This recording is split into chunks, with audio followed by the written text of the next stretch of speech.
Welcome to Stupid Jewish Comments Episode 1.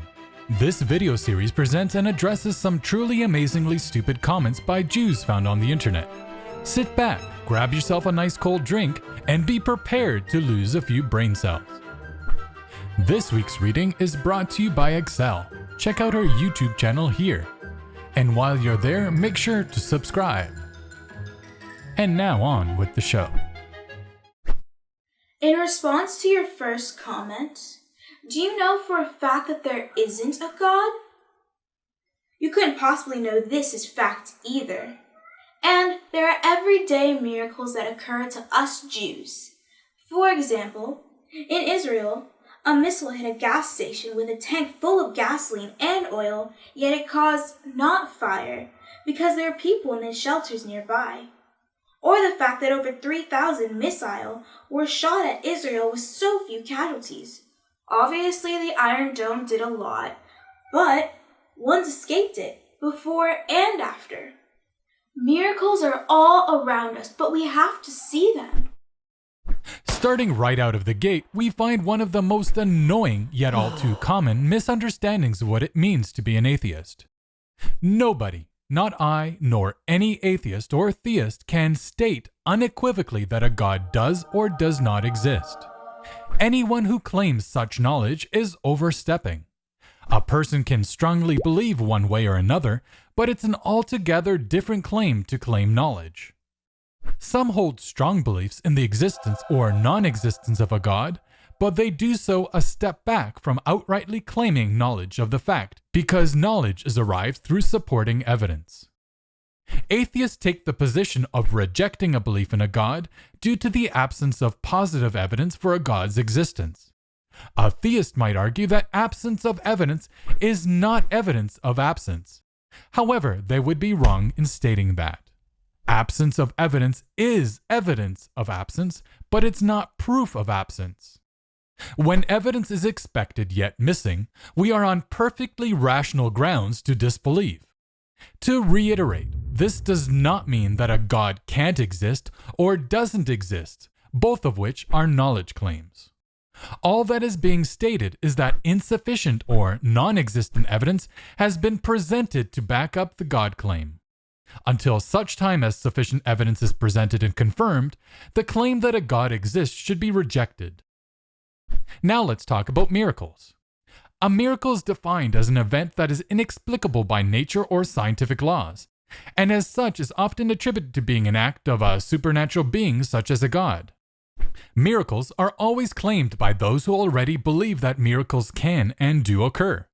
They are never corroborated by outside sources and rely on the claimant for its truthfulness.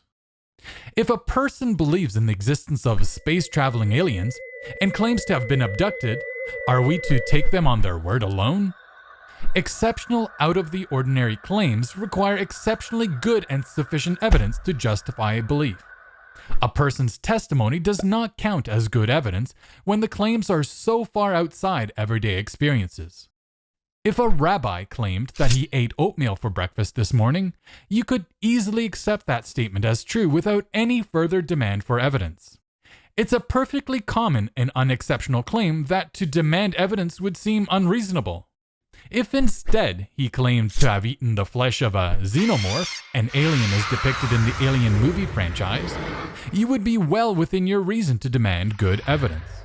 If he failed to provide said evidence, his claim should be dismissed and his sanity, sense of humor, or honesty ought to be scrutinized. I'd now like to address the specific miracle claims made by this YouTuber. Talia claims that God intervened to stop a missile from blowing up a gas station and sparing lives. Firstly, if this is an accurate retelling of the events, which I have reason to doubt, what is the worldwide success rate of missiles blowing up their intended targets? 100%? 99%? 80%? I don't know this statistic, but even if I pulled a success rate as high as 99.9% out of my ass, that still leaves a 0.1 chance of failure to explode. Thousands, if not millions of missiles are or have been shot, so it is expected that some will not function as designed. No need for divine intervention, just plain old natural expected results.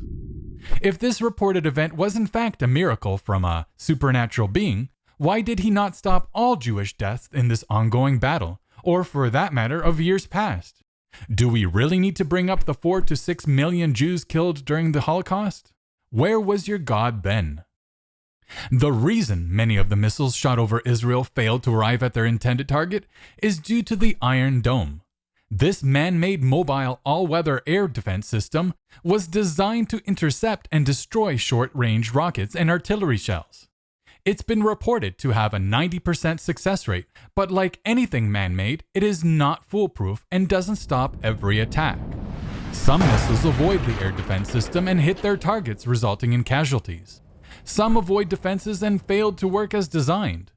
To arrive at the conclusion that a real supernatural event has occurred, which qualifies as a grand claim, one must firstly make a strong case for the existence of an extra-dimensional being, and secondly, explain away all natural possible explanations.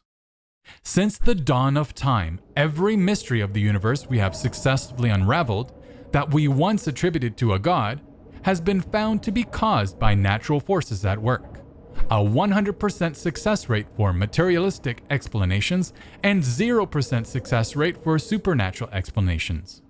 I think it's pretty clear what we ought to assume regarding rare or unexpected events that befall us.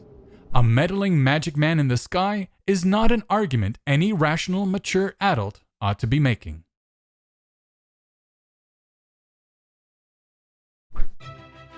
Want to appear on an upcoming video? If you can record a video reading of a stupid comment or book passage, email me at TheVeganAtheist@hotmail.com. Looking for a great place to communicate with vegans, atheists, theists, and non-vegans from across the globe? Consider joining the Vegan Atheist Forum. Our growing community is always looking for new members with whom we can share our experiences, debate issues, discuss, and learn from each other. Join the conversation at theveganatheist.com/forum.